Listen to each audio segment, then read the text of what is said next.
Welcome to the Salmon Runs YouTube. Enjoy the video.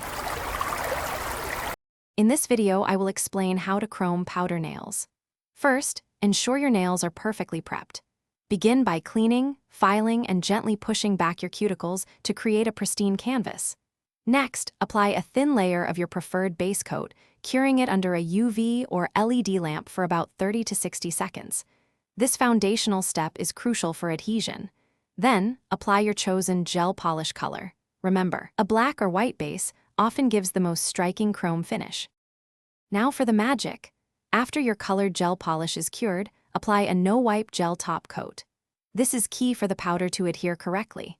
Cure this top coat for a shorter duration, typically 15 to 30 seconds, ensuring it's slightly tacky but not wet. Immediately after, take a small amount of chrome powder with an eyeshadow applicator or silicone tool.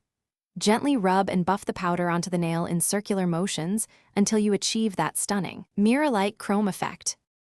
Once your chrome effect is dazzling, it's time to seal it in for lasting wear.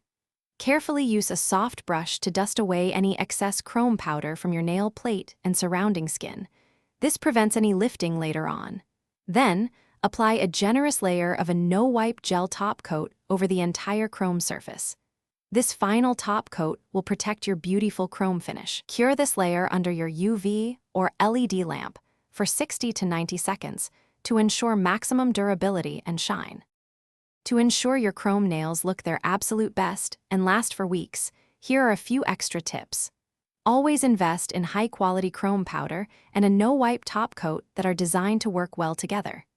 Be meticulous during application, avoiding contact with your skin or cuticles, as this can lead to premature lifting.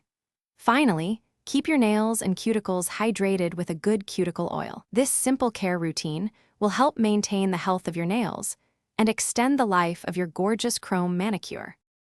Thanks for watching. Consider subscribing if we helped you.